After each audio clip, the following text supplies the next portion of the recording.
Okay, great, thank you. Are we on? Yes. Yes? I know I've got a quiet voice, so English voice, just in case you thought I was from Australia. So I should warn you all, faces are never going to look the same again. You're going to find yourself in the grocery store, in the bank, or seeing each other at this conference and be staring at their faces. And it becomes fascinating. When I came across this back in the 1980s, all my friends were rushing down and having their faces read, and I thought, oh, this is so crazy. It seemed a very California thing to do. And anyway, I decided out of curiosity to go down and have my face read, and I was totally amazed by the accuracy. I've taken lots of tests over time, nothing compared with the results I got from this, and it validated who I was. And I could see the value this would bring to so many people, not only for students looking for a career direction, or even people in career transition, for communications, personal development, relationships. It's a great tool for relationships, and so forth. So these are traits that we are born with. This was a system that started back in the 1930s by a judge in Los Angeles. His name is Edward Jones. Whilst in court, he noticed a strong correlation between structure and behavior. He became so intrigued by this that he researched this and studied this on over 10,000 people. So he and a group of men, no women were involved. Statisticians, engineers, psychologists, salespeople, they all got together and came up with a system that we use today. And it goes across all cultures. A lot of people say, well, aren't you talking about ethnicity? Isn't it racist? Isn't it discriminating? The answer is no. We don't do a different assessment for a different culture. We all come from one source. And so a lot of these traits we are born with, like music, writing, the designer, the person who's more detailed, the bottom line, the perfectionist. You can see those at day one the child is born. And then by the time the child has reached puberty, all these traits are fully formed. There are a few traits that will change, and this is due to the environment. The lips will change. If the lips get very thin, those people have become very bitter about life. We talk about the English as stiff upper lip. They're not encouraged to express their feelings and emotions as much. Button up, put up with it. And their lips get thinner and thinner and thinner. I remember this man from Australia came to study with me, and he had no lips. I said, what happened to you? Anyway, it turned out, he said when he was 3, his father died, and he was given it to his uncle to live with. And he said all the way through school, his family, his friends, his teachers, they all said to him, you have no brains, work with your hands. This happens a lot. Kids can get really impacted by negative remarks. It's not the intent of the teacher or the friends and family there. They don't realize the impact they're having. So that's one trait that changes, and a few others will change due to circumstances. The iris will change, for example. And anyway, so after Jones' research, he actually was invited, along with the men, to go into the freshman Air Force to see if by using this information they could determine who would stay the course. They got a 97% accuracy, and they even indicated the type of aircraft they'd fly. So I think of the face as the GPS to our inner blueprint. It indicates our innate abilities and our challenges. Why in the face, I have no idea. They're doing a lot of things with brain pattern recognition right now, and I think this is only a matter of time before this all evolves and comes together. So we are born with these traits. And the more we understand ourselves, the better we can live a more fulfilled life. And I remember being at a conference, not a conference, but actually a gathering that I was helping my son out. And there was this young man in a wheelchair. And I thought I had to reach out to him. I could see this incredible talent in his face. I thought, documentary films. And he said, I said to him, what do you plan to do with your life? He's about 16, 17 years of age. So I don't know really. I said, well, this is what I do, and I think you'd be really good at getting involved with documentary films. And his mother's standing there. She said, I can't believe you're telling me that. She said, next week he picks up the top award for the best documentary film in school. And in relationships, this is an incredible tool for that. It helps couples to better understand and work together. We're actually setting up a team of men approach me, and you're using my system for relationship compatibility. So they're developing all new software to launch this, and we'll be matching up faces. So if you're looking for a new soulmate. So yeah, that's some of the history behind it. And it's, when I studied this in the 1990s, and then spent a couple of years testing this out just to see how well this worked. And so I call this face pattern recognition. This is not the same as the face readers out there. There's a lot of face readers who are claiming all sorts of things, and it's not in criticism of them. They just don't have the research behind it. And it's really important that we get this right, because otherwise we'll lose credibility. So after my studies, my husband and I developed a career program based on the Department of Labor guidelines for career assessment. So if you look up in the dictionary of job titles, it tells you the qualities needed for the job, and you can see those qualities in the face. And so we simply entered this into the computer, and it matches up your abilities with careers that need those abilities. As simple as that. And with the blind studies I did with career counselors, and I compared this to DISC, Myers-Briggs, and many of the psychometric tests out there, this came out a little bit ahead. No questions to answer. So it acts as a tool. It acts as a reference point. I mean, imagine yourself going across the United States, driving across without a map. And you get all sorts of directions on the way. Go this way, go that way. You may even do a U-turn. Whereas if you've got a map, it's a reference point. And this is what this acts as a reference point as to who we are. So the first trait we'll talk about are the eyes. And we actually measure spacing between the eyes from inner corner to inner corner. Then we measure the eye itself, and we look to see, is the eye larger than the space between? Is it smaller than the space between? Now, there are degrees of this. People have very close-set eyes. These good people are very good with detail. I remember giving a talk to over 200 dentists. I had 200 beady eyes looking at me. So, next time you're in your dentist chair, you just check their eyes out.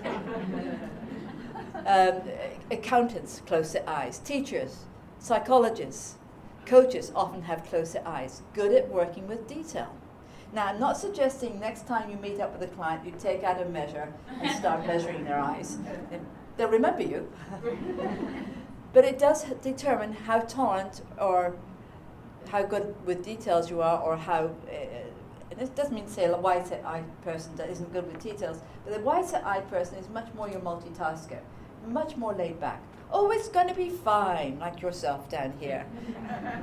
You can do this and this and this and this. Get a bit scattered sometimes. Right? So we have to remind you to get back in and focus. But these are your multitaskers, where people with closer eyes tend to worry about things to this bigger than life itself. Now, if you ever work with clients or patients that come in and they're the worriers, very intense like this, check out their eyes. They'll be very close set. And the more closer set they are, the more focused they are in detail. There was this man in the post office, and nobody really liked him that much. And you go into, they say, do this, do that, do this, do that. And I looked at him and I said, Christopher, why do you work here? Oh, it's a job. And I said, I think you'd be good at doing this other, I think it was mediation or something. Why do you say that? I said, well, this is what I do. And I shared my knowledge with him. Well, afterwards, I'd go in and he'd kiss my hand and say, I love you. I didn't take it too personally. But it just helped him to understand each other better. And after that, he didn't snap at me. And nobody else could stand, but I understood where he was coming from. So if someone gets very anxious or snaps at you, look to why. And also, for those of you who have that tendency, think about how it feels when people snap at you. And so, just modify the way you respond to something. We need you for the detail. But, just watch the it's sort of more, focus too much on detail. So that's the eyes. Then we look at the eyelids. And we look to see how exposed the eyelids are. The eyelids are very exposed, like Hillary Clinton's eyes. These people want you to get to the bottom line. Never mind all the detail, just tell me. And they cut you off. They interrupt you. They finish off the sentence for you. And they know where you're going. They just want to go. Don't waste my time. And if you went into the emergency room as a hospital as a visitor, you'd notice that a lot of your ER people all have exposed eyelids. It's, come on, let's go. The doctors and nurses, exposed eyelids. A lot of your psychologists, exposed eyelids. And then you start to see the patterns. If you watch the Olympic Games, everybody who played volleyball all had exposed eyelids. Very action-driven. Come on, let's go. Whereas when the eyelid is more covered with the epicanthic fold, these people ask you question after question after question, and just when you think you've answered all their questions, they've got 1,000 more questions for you. And these other people with exposed eyelids think their time's been wasted, and I wish they'd just get on with it. So, understand where people are coming from. So if you've got the exposed eyelids, just say, look, I can see you've got a lot of questions. Can we get to just discuss the most important ones first?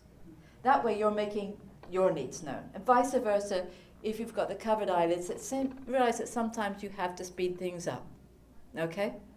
So that's the exposed eyelids. The other shape in the eye we look at are the eyelids that come down, eyes that come down on the outer edge of the eye.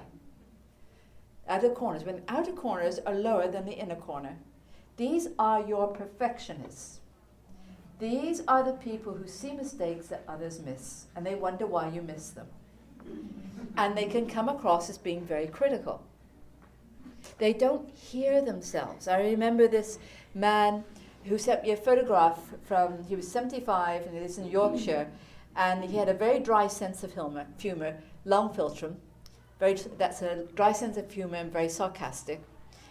And with the critical trait. So I sent back the results and I very tactfully said, you tend to be a bit cutting and critical. And then I get this letter 2 months later. And he said, prior to receiving your audio, he said, I had this huge fallout with my 50-year-old daughter. He said, that was it. That was the end of our relationship, completely severed. He said, I heard the audio. He said, I heard myself for the first time. He said, I called her up, apologized. He said, we now have the best relationship ever. So if someone criticizes you, their intent is to help you. They don't hear themselves criticizing. For children, this can really put their life on hold for years, because all they hear is the demanding voice of the parent, never good enough. Why don't you get an A+? Look, you got a mistake here. It's the first thing they go to. And I've heard many people, teachers who are trying to help students, can oftentimes put the children's lives on hold, because it's never good enough. Now, we need people with that trait, because believe you me, when we had our deck rebuilt, I looked at everybody's face who came, all the contractors' faces, thoroughly scrutinized them all. And then the man who got the contract, I gave him my book, he said, you hired me based on my face? And he did a good job. And somebody else I hired to do something else because I couldn't hire the same contractor. The fence was sort of like this all the way around. They came without plans, and it's like, well, it doesn't notice, so I'm not going to worry about it too much. But it does give you another set of information to go on. And when the eyes go up, then those are not your critics. Now, when parents are structurally very different from each other, that can create the asymmetry in the face. So one side of the eye could be less critical, less critical, and the other side critical. Sometimes they'll be competitive, and other times not. Sometimes tolerant. They put up with things and put up with things, and suddenly they snap at you. And if they do that, check out their eyes. You'll find that the corner of one eye is closer to the center than the other. And that indicates a swing in tolerance. So this is how our brain is wired.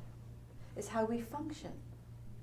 So going back to the criticism, you find it a lot in editors. You find it in electrolysis. I found when I gave a talk at the electrolysis conference, most of the people there had the perfectionist trait. It's precision work. We need people like that. But just be aware, if you have this trait, keep it out of relationships and praise your children first and say, hey, you've done a good job. A couple of things you might want to change, and praise them again. because otherwise they walk away with the criticism. Or if someone criticizes you, check on the face, check on their eyes, just to see, where is this coming from? Another trait we'll talk about is the nose. Now, what can come up to is, well, aren't you talking about the Jewish nose? And the answer is no, we're talking about the bone in the nose. People with ski jump noses, that's from here like this, they don't worry about money. Pay me next time. Oh, it's for free. Don't worry. And they have a hard time collecting money. That doesn't that sound ridiculous? All that from the nose. So, check out your noses. If you've got that ski jump nose, you've got to charge the full price. You cannot give it away. Whereas the people with the more convex or aquiline nose, it's all about how much does it cost, is it worth it, can I get it for less? I had this couple who came in. He had the convex nose, thin lips, tight with money. Not going to spend a penny more than he has to. And his wife, so his wife wanted to have his chart done. And I said, you should surprise your wife with a bunch of flowers or a bottle of wine one day. And she's thinking, oh, that would be good. Anyway, he thought giving was rather frivolous, not necessary. Anyway, 2 weeks later, I get this call. She said, Naomi, guess what? He gave me some flowers on the computer.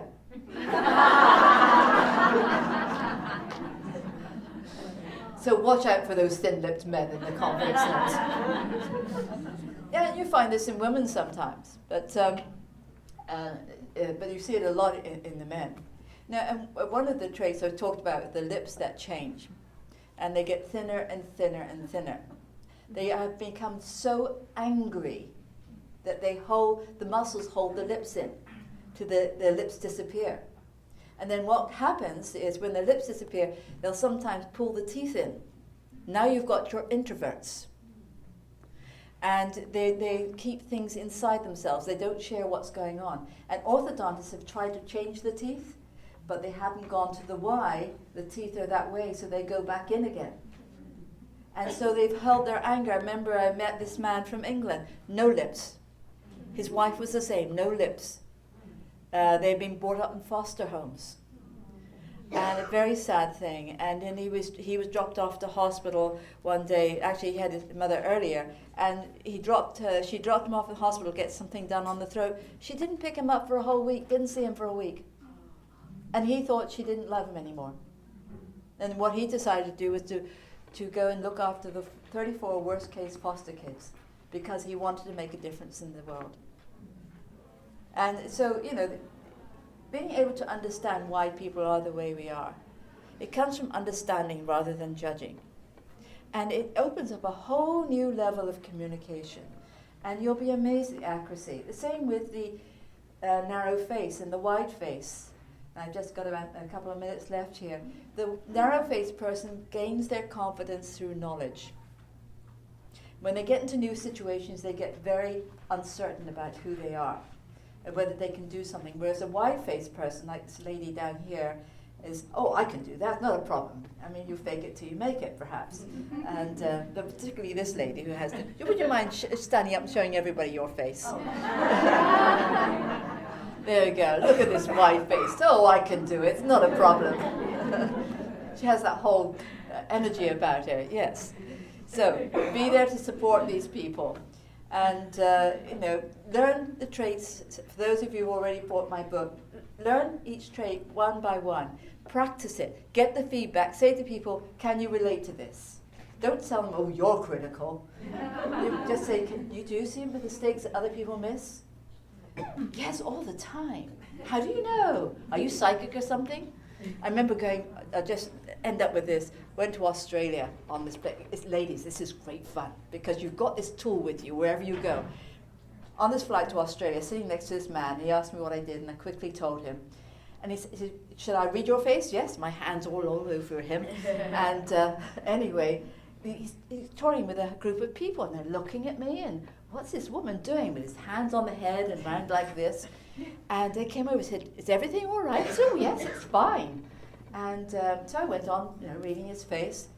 gets off the plane, he has a whole entourage of people waiting for him. He was the top general of the NASA Space Division, and my hands have been all over him. Well, not quite, but... Anyway, that's just an introduction. There's 91 traits that we look at. And if you're interested in buying my book, you do get a free mini-reading with the purchase of the book. So thank you again to Well for inviting me back here today. Have fun reading faces. Thank you. Thank you very much. Thank you.